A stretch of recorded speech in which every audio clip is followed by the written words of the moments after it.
And welcome back to CBS Sports HQ. All right, Brady and Danny, their scoreboard, what we got going on here. Now, Danny, you don't know this. Brady was on yesterday and was bragging about how well he did, how dominant he was. You're above 500, though, Danny. Blowing a little out of proportion. You guys heard my take on bowls. This is why there are too many bowl games, because it's like throwing darts and just see what sticks.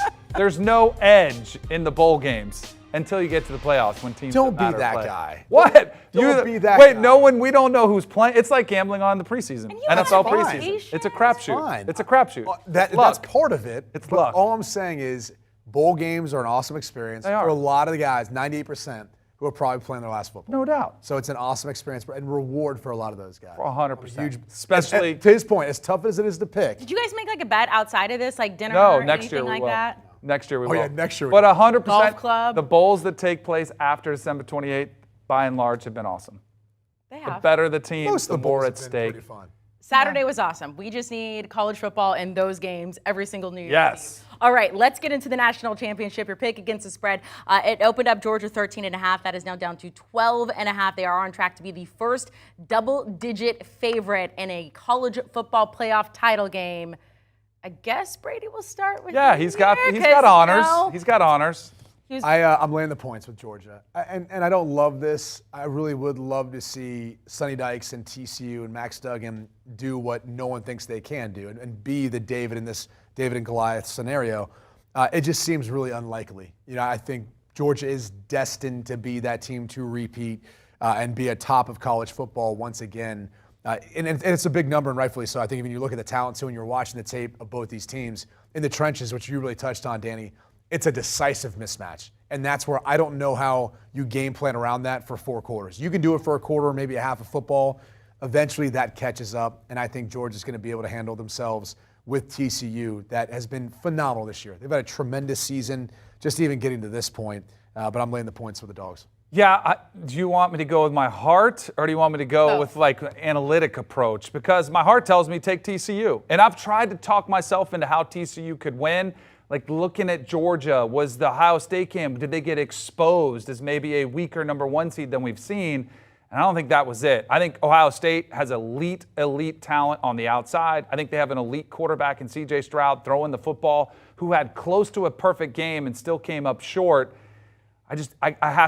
Georgia, I think, is the right side to be on here. They feel like they're dialed in. I think they'll address some of the mistakes they made against Ohio State. I think they're going to try to keep all those speed and playmakers like Quentin Johnson on the outside in front of them and kind of force Max Duggan to beat them. And I don't think he's got that type of performance in him. The types that we've seen that have beaten Georgia before, Bryce Young in last year's SEC championship game, and almost this in the playoff game with C.J. Stroud.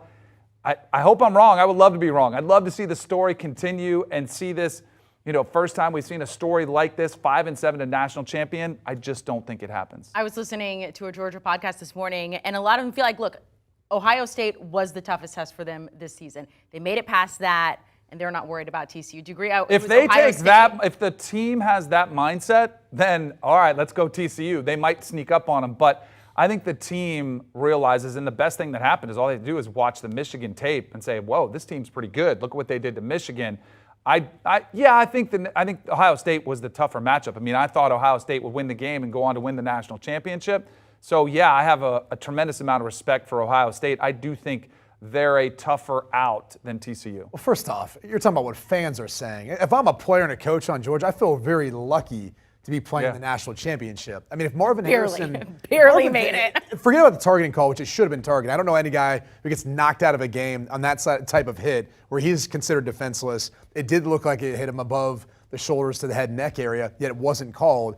But, I mean, if Marvin Harrison finishes that game, Ohio State's probably in a different position right now, probably playing against TCU for a national championship. So that's maybe what the fans are saying. I don't think Kirby Smart and any of those players are paying any attention and saying, oh, we got past Ohio State, now we've got to live versus TCU. They are not approaching this game that way at all. I trust me on that. TCU in this position for a reason, 13-1. All right, let's go with the total here.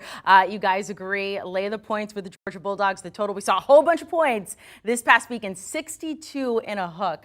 Brady, what do you think? This is wrong. I sent in, I like the over. I think this is going to be a higher scoring affair. I think Georgia's going to put up their fair share amount of points. And I also think Quinn Johnston, Darius Davis, Tay Barber, those guys are going to find the end zone as well. So I've got the over on this. Now, it might not hit it by that much. It might be tight where you're kind of waiting in the fourth quarter to see how this one plays out. But I do think in the end this will hit the over, a higher scoring affair. Thank goodness, because our Lock Unity picks have been awful. So I'm actually glad we're on opposite sides of this one.